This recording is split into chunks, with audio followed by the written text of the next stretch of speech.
to remove some Iris sibirica from the jewel garden, which has become too dominant. Not that I dislike it. The flowers are beautiful in June, but only for about 2 to 3 weeks at the most. And for the rest of the summer, you just have this foliage. So the plan is to remove most of it, put it into the grass borders, and now is a really good time to be moving herbaceous perennials.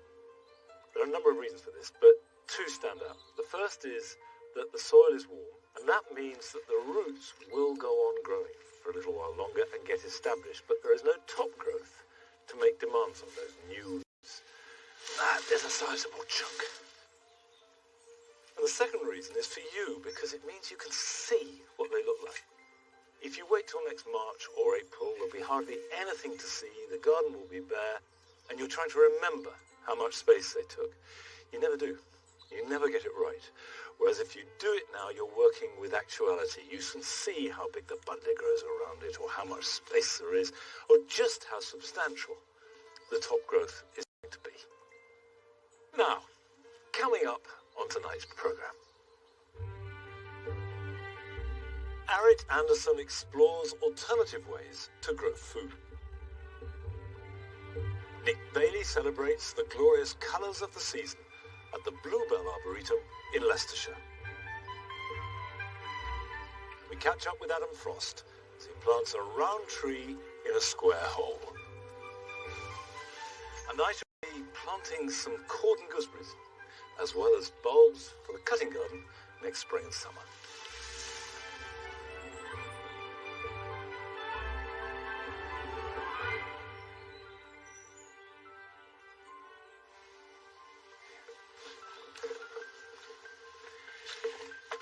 In this part of the grass borders, I've got a plant called Nautia macedonica. This is a kind of scabious. It's actually got a lovely burgundy touch with pink flower. The only problem I have with it is that on our rich soil, it gets very tall and floppy. And I have given some a hard Chelsea chop, and that helps. So I'm now going to reintroduce it into the jewel garden. As long as it behaves, I think it'll do a job where the iris was growing. Before I move it, though, I want to cut it back, dig up a clump or two, and if you've got very thin soil, chalky soil perhaps, or sandy, this won't grow nearly so tall, and it will stay upright. It's a good plant for poor soil, but on clay, or really in rich soil, it just rots. You can see the sort of growth you get. That is a good indication of what you get from a lanky Nautia plant. So if I cut that off, and the idea is I'm going to create space which I can then fill with the iris, because although it's shady now, when the iris flowers at the end of May, practically none of this has grown up. The grasses are very late to start growing. They don't really kick in till the middle of May, and they don't achieve anything like the height of the irises until the irises have finished flowering. Okay, let's take these over to their new home.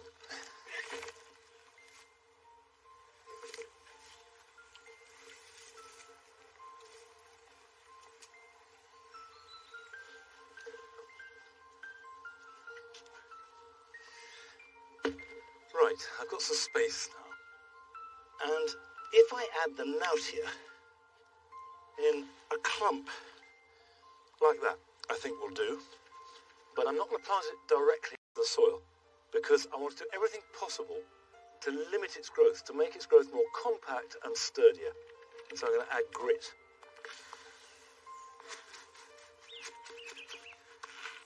And that might look a bit extreme, but it will make all the difference. Because if I can keep the Nautia growing just a couple of feet tall, rather than coming here and then just flopping all over the place, the colour will be focused.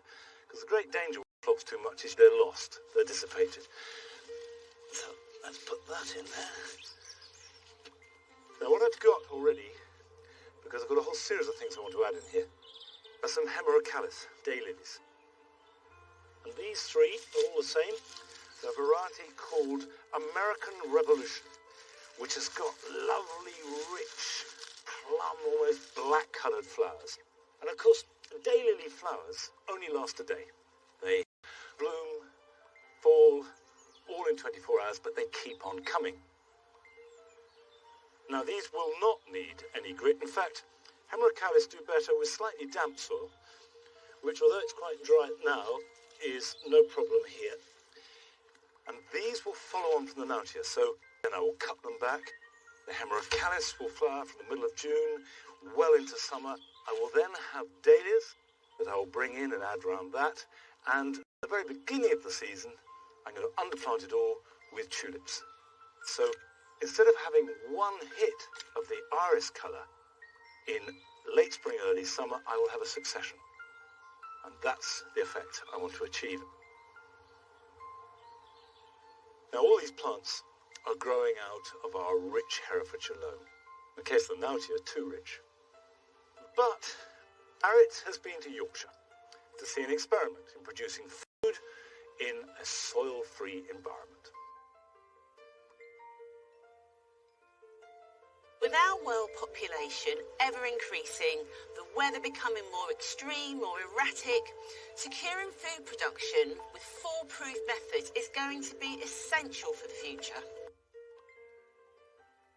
In Todmorden, West Yorkshire, local people have created various schemes to address these issues and encourage people to grow food on home turf. One of these projects is run by social enterprise company Incredible Aqua. They educate people in schools and hospitals about how to grow and cook your own. And here at their headquarters, they demonstrate sustainable ways of growing edibles with the future in mind using the most unconventional of methods. Head gardener Martina Kroll is showing me her chilies. It's pretty sci-fi looking. What is going on in this setup? So this growing method, it's called hydroponics, and it's designed to grow indoors. And basically we're trying to replicate everything that the plant needs, what it has outside, to grow indoors. Okay. So instead of soil, we have coconut husks. We have nutrients in the liquid form, and instead of sunlight, we've got our LED lights, which are imitating the sun rays, which help the plant grow.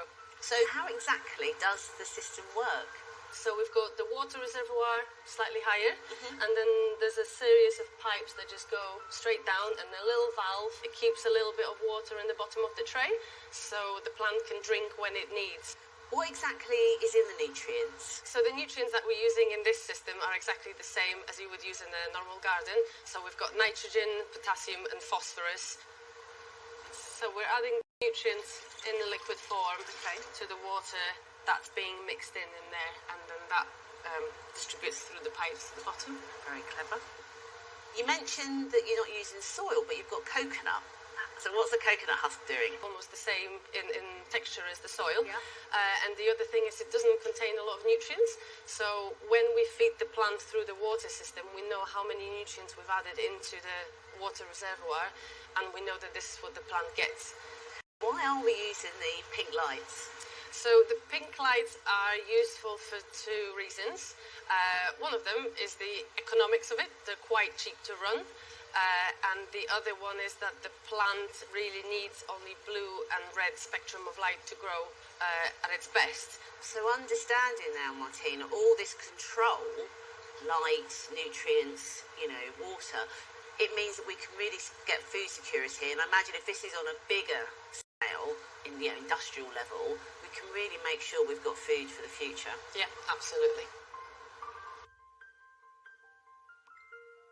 But they are demonstrating another system I can safely say I've never set eyes on before.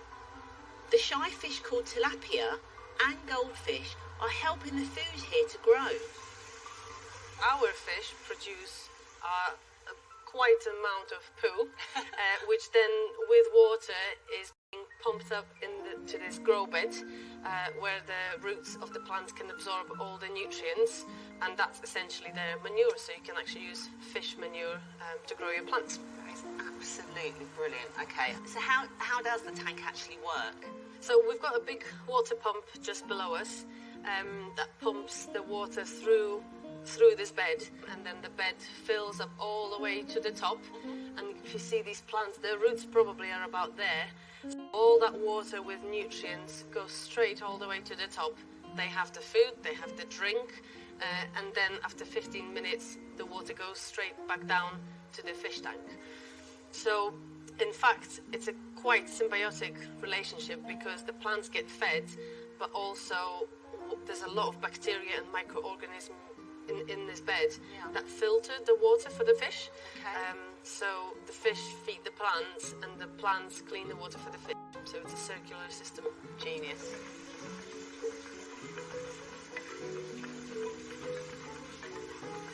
Now, looking at all this wonderful vegetables in front of me, you've got, and I've seen lemongrass up there, I've seen ginger, turmeric. We start them off as seeds, and when they're in the plug size, we just transplant them into this bed. You need to think of this as a normal raised bed. Normally you would have soil. These are just clay pebbles, so it's expanded clay. Yeah. They hold enough moisture, so when the bed is not flooded to the top, the plants still have enough moisture to not dry out. Fabulous.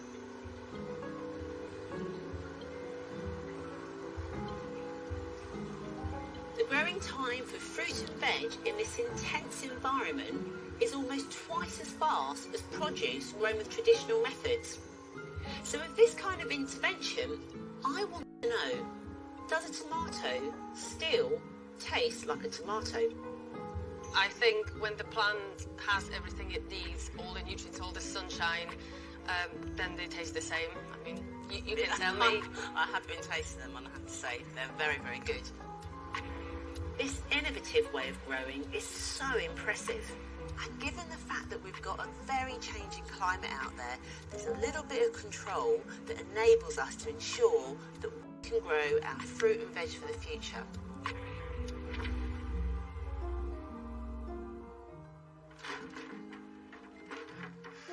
However interesting that may be, and clearly it is fascinating, I have to say it fills me with horror. Everything that is vital about the relationship between plants and man and growing comes from the soil, as well as the very complex nutritional relationship between soil and plants and health. So I think that it's very complicated. Emotionally, I feel like resisting that strongly. It may be the future. Who knows? Who knows?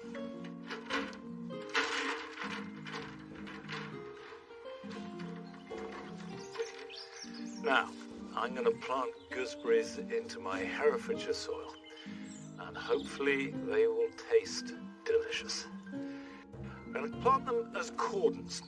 I've got apples around the outside here, and now I've removed the sweet peas. It's free to get the gooseberries in the ground, and autumn planting of fruit is always better than spring planting. So any time from now through till Christmas, at the very latest the end of February, is absolutely ideal. When you buy cordons, you're going to buy a plant that looks like that. And all these side shoots here will produce the fruit. Now, I've grown them before dead upright, and that works perfectly well. But because this is quite low, I'm going to actually have them at 45 degrees. And they can be spaced out about 2 foot apart. I've got a number of different varieties, 3 red, 2 green, and 2 of each. Planting them is easy.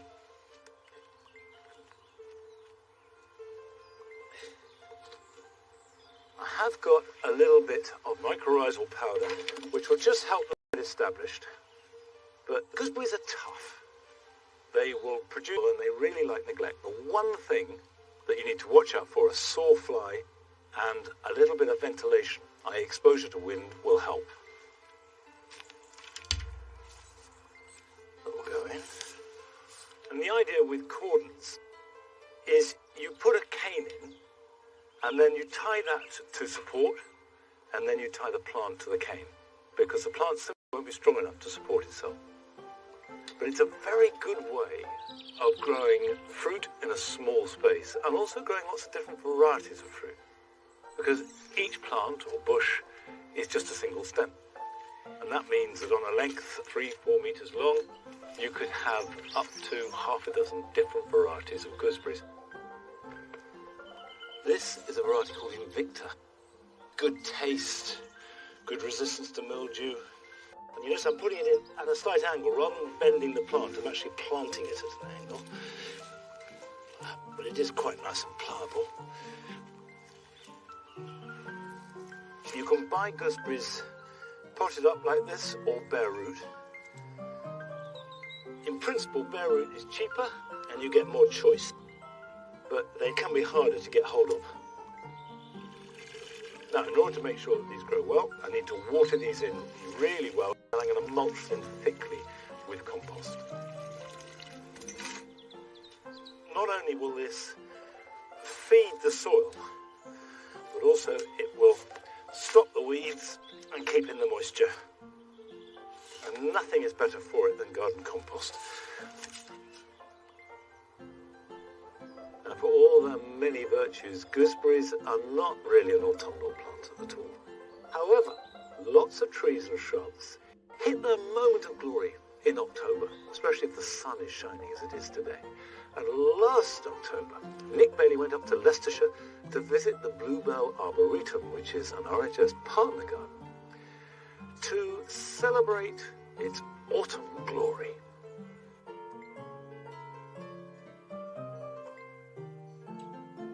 As autumn takes hold, I love the incredible array of fiery colours we get from trees and shrubs.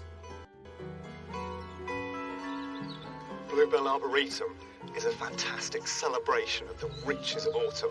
I'm surrounded by trees and shrubs, absolutely dripping with beautiful colours. But at this time of year, it's not just the leaves that provide incredible colour. It's about the bark and the berries too.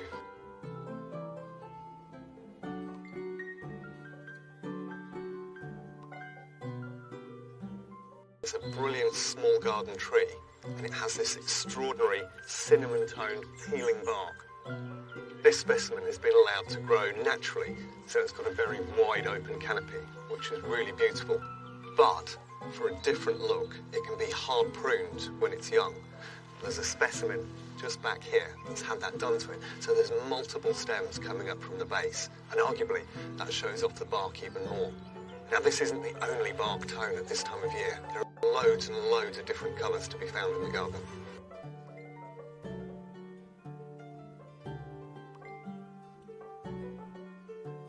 The evocatively named polar bear birch stands out even on the gloomiest days. Others have interesting patination, such as this snakebark maple.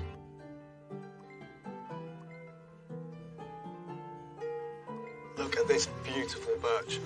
This is Betula China Ruby.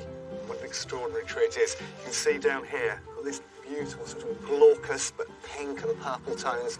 And then further up into the tree, you see these lovely pieces of peeling bark, giving out really gorgeous colour. Now, why do trees peel bark in this way? Well, there's two different theories that the botanists have come up with. One is that as the trees are naturally expanding, they're simply shedding bark. The other theory is that they're using it as almost an exfoliation, and they're getting rid of pests and bugs and diseases potentially on the bark growing on the outside of the tree. Either way, it leaves us with some beautiful coloured stems that illuminate the garden when all the flowers are finished.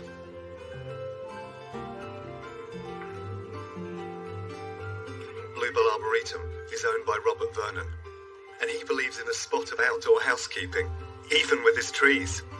Now, I know you've got a top technique and we're armed to deal with it, so what are we going to be doing? We're going to be washing the stem with these brushes to clear the algae and show its true form. It's worth doing, isn't it? Oh, absolutely. It makes a huge difference. It could transform a birch in your garden to something really beautiful. So all that algae that at the moment is sort of just knocking back those potentially beautiful, vibrant colours, we can remove very easily with brushes, and it will sparkle all the way through winter. It will look fantastic.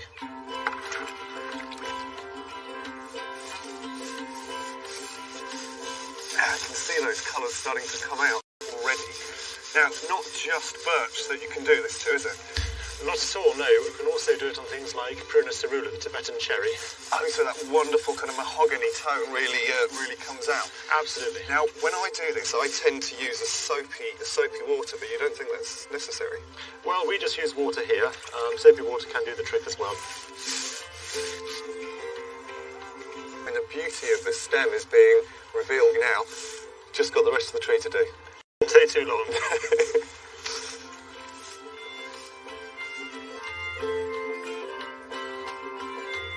In a place like this, you can't ignore the gorgeous foliage. Leaves change colour when the cold nights arrive and they shut down their growth. The green pigment in the leaf breaks down, and other pigments of purples, reds and yellows, which are always present but hidden, are revealed in all their brilliance. And Robert, I absolutely love liquid amber. I mean, they're renowned for their autumn colour, aren't they? And this one almost looks like a bunch of black grapes, but I don't recognise it. Which cultivar is it? This is quite a dwarf compact liquid amber called liquid amber gumball. Okay, what a fantastic thing. And what are the key triggers for the best autumn colour leaves? We see the best autumn colour here after hot, sunny days comparatively and fairly cool nights. So that cold snap really is the trigger for great colour, but I understand you've got another trick up your sleeve. We do indeed. There are a number of plants like this liquid amber, such as aces and some of the oaks, that have better autumn colours in slightly acidic soil. And so we sprinkle a small amount of sulphur chips around the base of them each year, and that gradually improves the acidity of the soil, and it doesn't affect how they grow, but it gives much improved autumn colour. For a sizable tree like this, we'd probably use 4 handfuls around the base, and it would go down, generally speaking, over winter. We'd normally apply it February, March time each year. So when do you decide to use sulphur chips? What's the key factor? Well, if you have acid ground, or you can grow camellias or rhododendrons perfectly well, there's no point using sulphur chips because your plants will have naturally the best autumn colour anyway. If your ground is neutral or slightly limey, applying a small amount of sulphur chips around the base of things like aces and liquid ambers will improve the autumn colour hugely. That's normally where you decide what your soil is initially.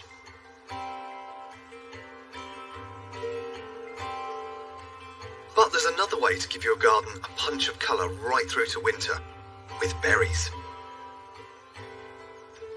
This delicious looking euonymus is one of the spindles. There are lots of compact forms available, and they often disappear in the middle of summer. You won't even notice them because of the green leaves. Then autumn comes, they develop the red leaves, and then kapow, the berries start. And as the leaves fall, they'll come into their own. So as all the flowers are gone, you've got a last burst of colour in the name of these beautiful orange berries. Now this is a relatively rare form, but there is a type you can get hold of called Euonymus alatus. It has the same flush of red leaves, and it has those gorgeous orange berries.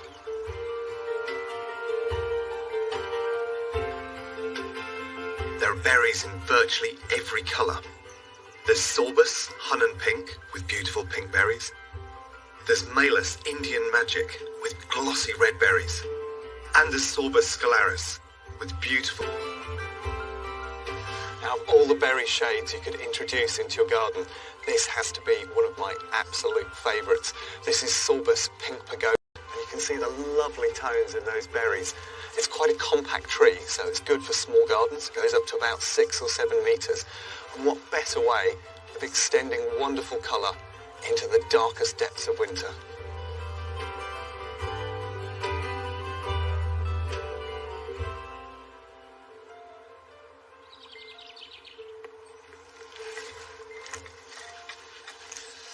Well, I have to say that my favourite berry at this time of year has to be Calicapa.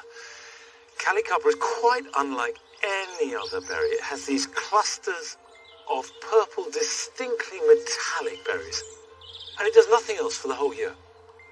In summer and spring, it's utterly insignificant, and suddenly it produces these berries and this autumn colour which justifies its existence. Amazing plant. I got hold of some bracken. This is bracken cut and slightly rotted down, and it will rot down a lot more, which I'm mulching around my Meconopsis because bracken is distinctly acidic, and Meconopsis prefer acidic soil. They will grow in neutral conditions, but it's just to give them a little bit of a boost. And also bracken is very rich in phosphates, so it will feed the soil. It's a good mulch and keep the moisture in over winter. Now, over the last year or so, we've been paying fairly frequent visits to Adam in his new garden that he's making in Lincolnshire and watching it develop. And now, as we make our final visit this year, he is mulling over his plans for the future.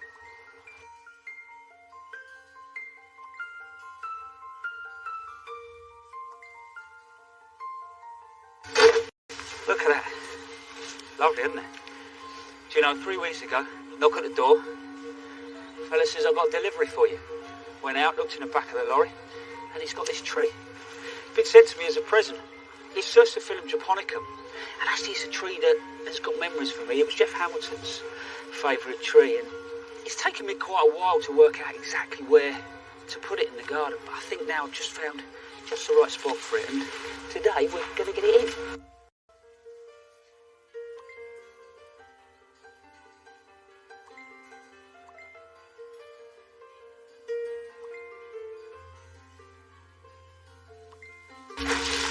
You know, when it comes to planting, and we forget that we could be planting a tree for another generation. So you should think about where you're going to put that tree and why you're going to put it there.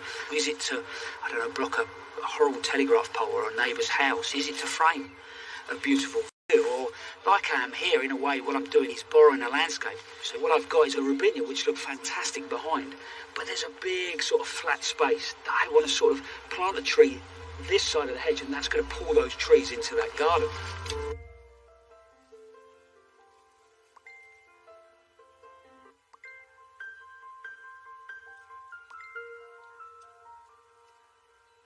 There's a few things to think about. First of all, the shape of the hole. It might sound strange, but I'm on clay soil, so if I dig a round hole, all I'm really doing is creating a slightly larger pot, which means the roots are going to keep going round in a circle. By digging a square hole, what I've done here, so as the roots reach the corners, they break out and settle that tree right down. And if it's a heavy tree, you know, slightly bigger stock, we have a tendency to plant them too deep. So I always plant it slightly proud of where it sort of originally sits down. And the next thing really is to get it in. I mean, this is a big old piece, so first of all, actually, if you have got a really big tree, maybe get a friend or a neighbour, you know, around just to give you a hand, but I haven't got many friends. There you go. Added to that, the other thing you want to think about, what sort of shape, you know, do you want something sort of fastigiate? Do you want something that's got a round head on it? And because that will affect what goes on underneath, you know, what sort of shade is it going to create? So when you are visualising that tree, you know, maybe using the house as a reference point, working out how high it's going to be. This is going to get to 10, 12 metres and sit quite nicely, just nested in those canopies. You know, so that's really important. Just give it a little bit of thought. So there we go. What's fantastic about this tree is the moment the frost comes and crunches those leaves, you smell a burnt toffee. It's absolutely incredible. And Oakley, the youngest boy, he's going to come out, he's going to get to this point, and he'll be like this, he'll be going around in circles trying to work out where this sweet smell's coming from. And do you know what? That's really what it's all about, isn't it?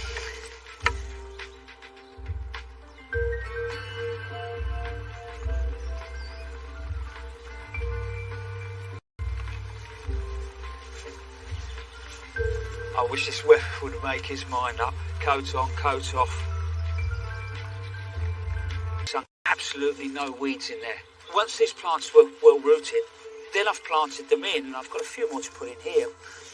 The idea is now they've got a few more weeks to get their roots in the ground. We'll keep this weed free, and then only slowly as the year goes on will I start to introduce the grasses, and some of those grasses will be ornamental. So it'll be interesting to see over the next 12, 18 months how this sort of area develops. In general, the fruit and veg have done well, but there is one thing that I'm really chuffed with, and that's my quince. Another sort of week or so, we'll be picking those and making some nice quince jelly, go with the cheese at Christmas.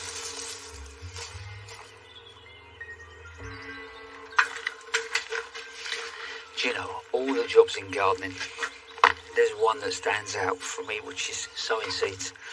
I absolutely love it. I love that sort of going out and checking and seeing if they've come up. And I'm sowing quite a lot of perennial seeds because this is a big old garden and actually it's a cost-effective way of doing it, and this is a great time of year. But here I've got Breezia media, which is a lovely little grass with these sort of beautiful tiny little lockets on it. And I'm going to use it in that sunken meadow. But what I've got is a peat-free multi-compost. And what I want to do is sow them indoors, get them so I can pot them up this year. And then hopefully by sort of late spring next year, they'll be good, healthy little plants. They're quite decent sized seeds, so empty them out into my hand and use my hand like a little drill really, and just start to sprinkle them across. And then I'm just going to finally cover them with compost, which more than anything is just to stop them moving. So just a really fine covering. All I do now, give those another watering and get them inside. And once we get, I suppose there's a lot's going to happen between now and next spring. I've got so much going around in my head about what I want to do out there. But that first 12, 18 months for me was about getting to know this garden, and now I realise that there's lots of trees and shrubs out there that need a real sort of, well, TLC really. Some of them need canopies lifting and dead wood cutting out, but I've needed that time to get to know that space. And design-wise, I want to add water. I've got another idea about playing with another area to create an edible meadow, but tiny little tucked away seating areas. But most of that will be done sat in front of the fire, you know, December, January. But it's been a great year, all in all.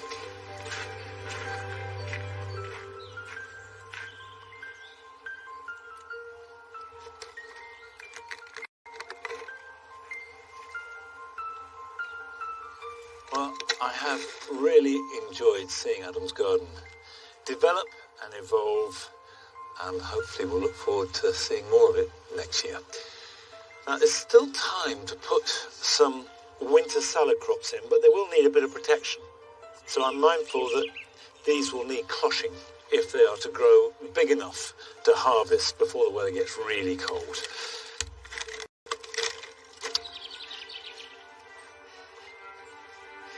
Now, still to come on tonight's programme, Francis goes to Norfolk to visit a couple who have a very particular way for caring for their collection of exotic plants.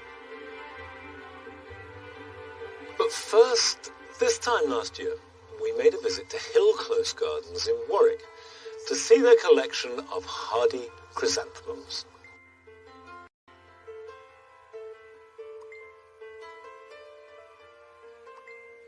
Hill Close Gardens is a rare survivor of detached Victorian gardens that were once quite common on the outskirts of many towns. These gardens were used by the townsfolk of Warwick, mainly shopkeepers, solicitors, people with a little bit of money, and they would come down during the week just for pleasure and enjoy afternoons with the family. I'm the head gardener here, but I'm helped by a number of garden volunteers who come in during the week doing a couple of hours work in each of the plots.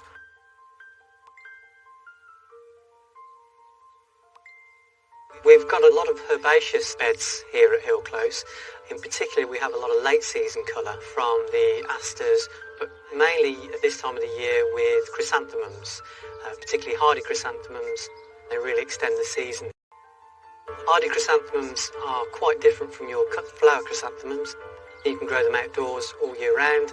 They get down to quite cold temperatures, whereas cut flower chrysanthemums quite often are grown in glass houses for all year round production. Here we have the National Collection of Hardy Chrysanthemums, which we manage alongside Judy Barker, who originally set the collection up. She brought along a few plants and started the collection going, and now it's grown to 70 varieties, which we have in the garden. Well, it's certainly looking lovely this year, Gary. Yes, the colours are really jumping out at us, aren't they? Yeah. And look at this combination here, the tapestry rose and the cottage bronze. They're lovely together, aren't they? Yeah, absolutely.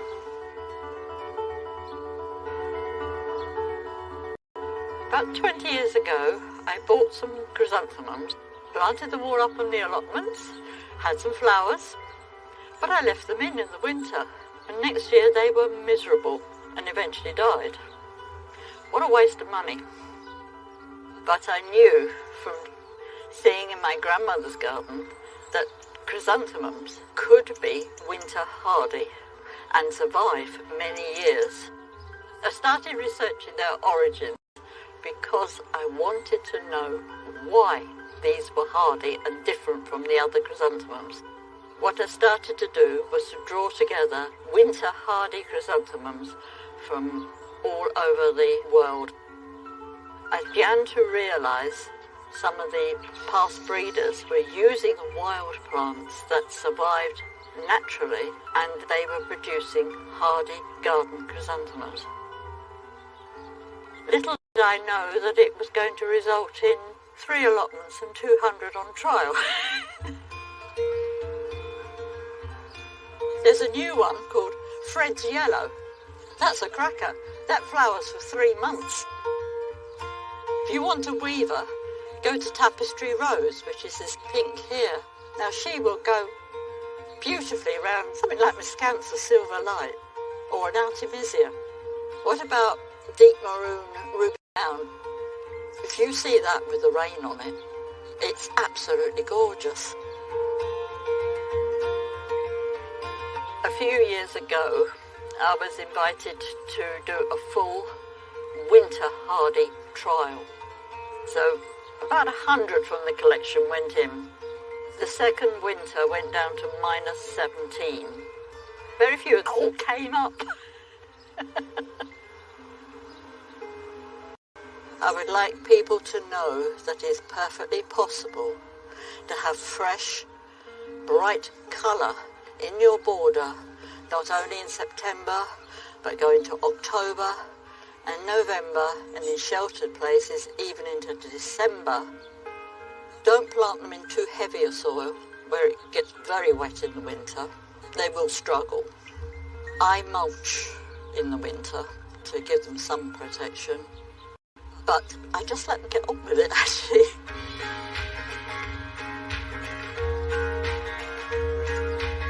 I think all gardeners should have hardy chrysanthemums, certainly in a mixed herbaceous border. They give that little bit of extra colour in the border late in the season when things are starting to look a little bit drab. It's so lovely to come here and to see a whole border dedicated to these plants and see them in such glorious colour. Why not go into winter with a real colour fix?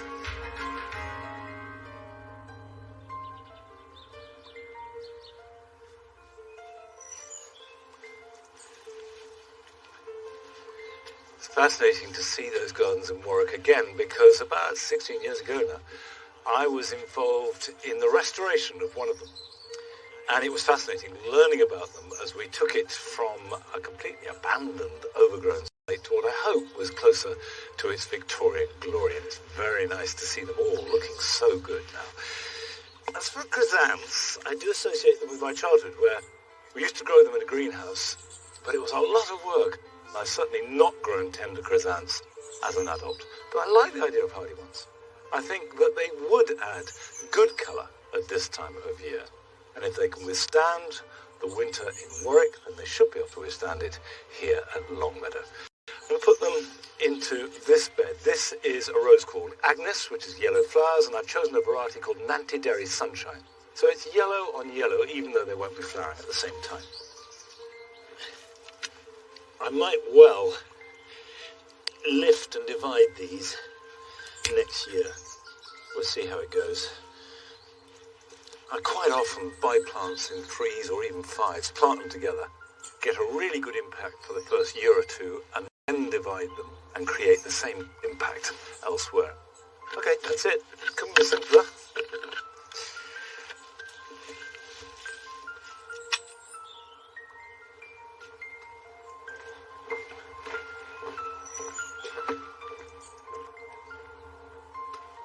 We've got marigolds, the cerinthe, and these wallflowers, will be used over the next few weeks. So this is very much for cut flowers, and this bed, which had wedding sweet peas in it, has now been cleared and is ready for bulbs to be grown as cut flowers. Before I start, I'm going to dig a little trench. I have a feeling I know what's going to happen, Nigel. You're going to plant the rabbit. Take it. That's a good boy. I'm going to put some grit in, because although this had asparagus in it a few years ago and it's got lots of drainage, with most bulbs you can never have too much drainage. They will grow the better for it. I've got an allium here. It's Allium Christophii. It's bigger than the purple sensation that we have in the jewel garden, and it's paler. And that will appear at the end of May, beginning of June, and stay flowering for weeks. So a really, really good plant in the garden, and stunning as a cut flower indoors. Now I'm going to place these in a staggered row, because what you've got to imagine is they're going to grow up, and then the heads are going to be up here. So we don't want them too close together, but at the same time we want to get as many as possible for cutting. And although there'll be no sign of these till next spring, like all spring flowering bulbs, they do start growing in autumn. So it is important to get these in the ground as soon as you can. Right, I've got one more allium, which is truly spectacular. This is a dried flower head of Allium schubertii. And if ever a flower was a floral explosion, this is it. It's fantastic dried, but you can imagine when it's in flower, each of these stems carries a small flower head of lavendery mauve colour. And it really is one of the supreme cut flowers, because you can cut it when it's green and fresh, or you can let them dry, and they will last for years. We've got some of these in a vase which must be 10 years old, at least. So, although they are extraordinary flowers, growing them is identical to any other allium. It's very exciting to put these little, seemingly innocuous objects in the ground and know that spring will light the fuse that will turn them into floral fireworks without any special effort. But the truth is, we do have a fixed idea of what we can and we can't grow in the garden, and we feel that those limits can't be broken. And clearly that's influenced a lot by where you live and what your soil is like.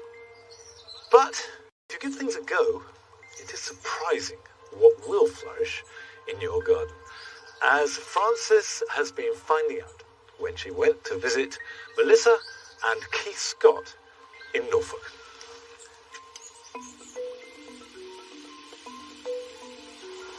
When creating a garden, some people like a cottage look, others a modern minimalist look, some people like flowers, and other people like foliage. The choice is yours. But whatever you choose, let's face it, we all like a bit of exotic.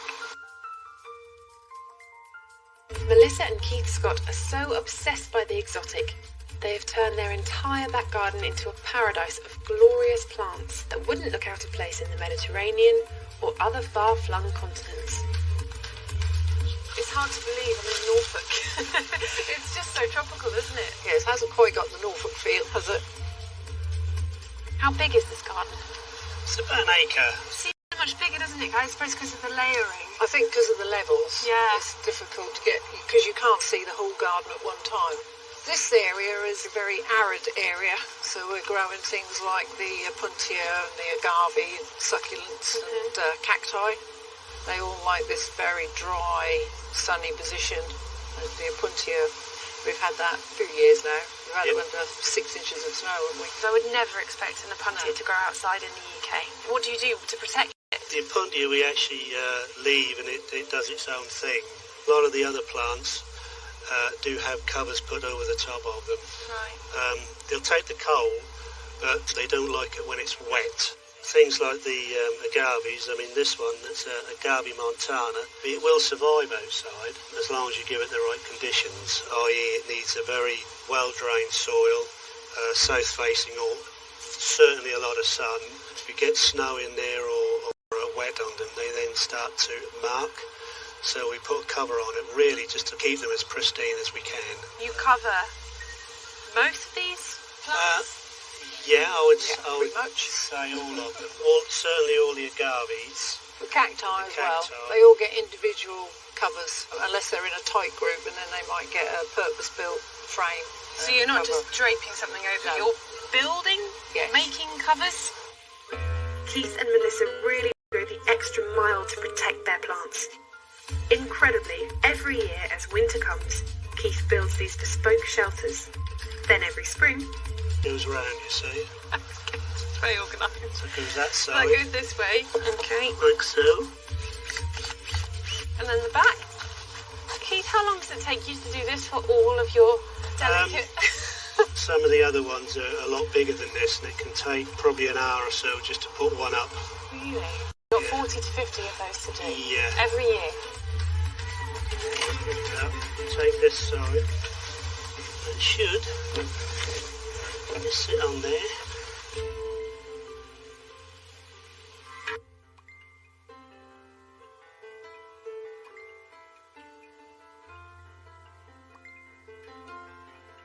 Your whole garden's sort of divided into lots of rooms, isn't it? Yes. Is that intentional, or is that just sort of happened as it's evolved? We didn't intend to set out with rooms, but I think because we did areas bit by bit, they tended to fall into rooms. And everywhere I look, there are new plants in every nook and cranny. Crammed in a bit, yeah. And loads of them are in pots. The ones in pots aren't hard enough to be planted out, so it's easier to grow them in pots, and then we can put them away in the winter into either the arid house or one of the greenhouses. How long does it take you to move all of these into the greenhouse? Anything up to a week. So when you're moving these plants, I've noticed how spiky some of them are. What do you do to protect yourself? Well, sometimes you don't, and you just take it as it comes. But we have got strong sort of welder's gloves.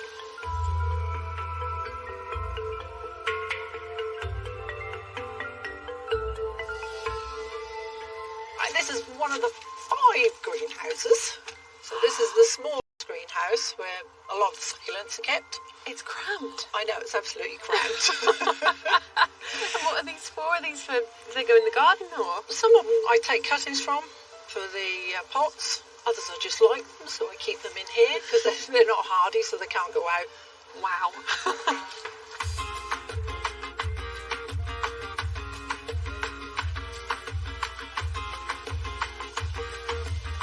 And into another completely different area. This is amazing.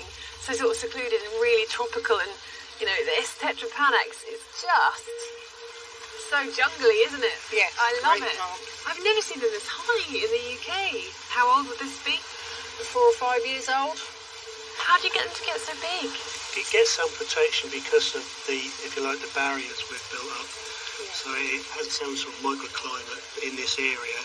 So it doesn't get the sort of frost and cold as you would out in the open part of the garden. And with that in mind, you've got shade, you've got big leaves would indicate that they do need shade, and you know, so you're kind of working with what you've got, and then what you've got creates even more of that to create the planting looks that you want. Yeah. Another one I've seen, which I love, is this chloroDendron. Yes.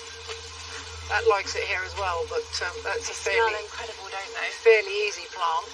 Yeah, but it has that look, doesn't it? That really tropical. It gives you colour now as well, because it's now coming out this time of year. Yeah, gorgeous. Really, really nice. It's quite incredible what you've achieved in here. The variety in this garden. Tender plants like these come with a health warning. Tragically, in 2010, a bout of heavy snowfall killed most of the plants, destroying Keith and Melissa's masterpiece, which had taken nearly 2 decades to create. We were really devastated by the loss of all the plants. It was, we nearly gave up then. We completely lost our mojo with it all, but as you say now, we've got it all back with vengeance. Well, it's the kind of passion that's hard to put down, I would imagine. Yeah, it is once you get going. Well, I can see it's an incredibly high maintenance garden, but it's also a very, very beautiful garden, so thank you so much for showing it to me. You're very welcome.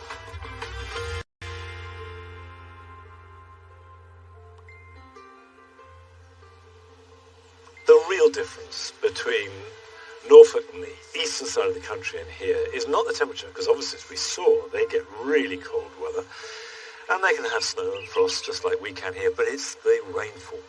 When plants are wet and cold together, that's when a lot of them give up the ghost. And if you're growing alpines, for example, which are completely hardy, top them up with grit, and if you're potting them up, add loads of grit so you have really good drainage. And if you've got pelargoniums or acanthus, some of the tender lavenders, your best bet, if you can't make shelters for them all, is to take them indoors, and that's what we do. Not so much to keep them warm, because we don't heat them, we just keep them above freezing, but to keep them dry. And if they're dry, they remain pretty hardy. Now, as well as taking in pots to keep them dry, here are some other jobs for this weekend.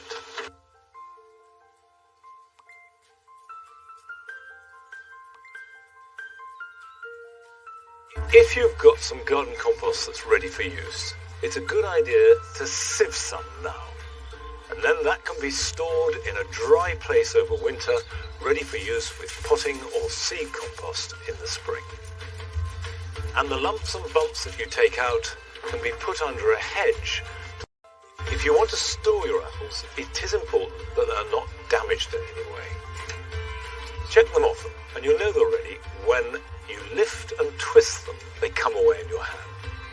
Place them gently in a basket, and then you can store them either in a polythene bag with a few ventilation holes, or anywhere that is cool, dark, and well ventilated.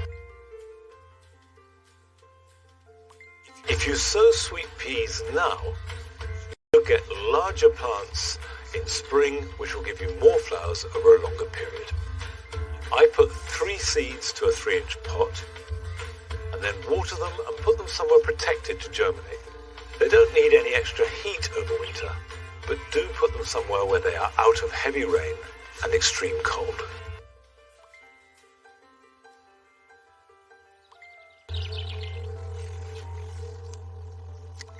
The Tithonia is going to seed very quickly, and you do have to keep deadheading it daily. And if you do that, the new buds will form and it will keep flowering right up to the first frosts. But it's desperate to form seed. But like so many of these very bright, late flowering plants, it's responding to heat, not light. So although the days are getting shorter, that's not what's making it go into seed. It's the cooler nights. So I am trying to reassure it by removing all these spent flower heads that actually there's warm weather coming and these buds that are forming can and should go on flowering. But if we do get a frost, that will be it for the Tithonia and so much else that's looking good in the dual garden. So let's find out what the weather is going to be like this weekend.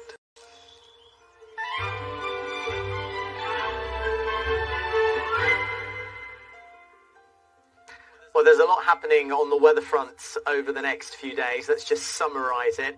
It's certainly going to be on the warm side, particularly across England and Wales, but we're also watching a next hurricane approaching us, and it could potentially be very windy across western areas of the UK come Monday, so it's still a little way off.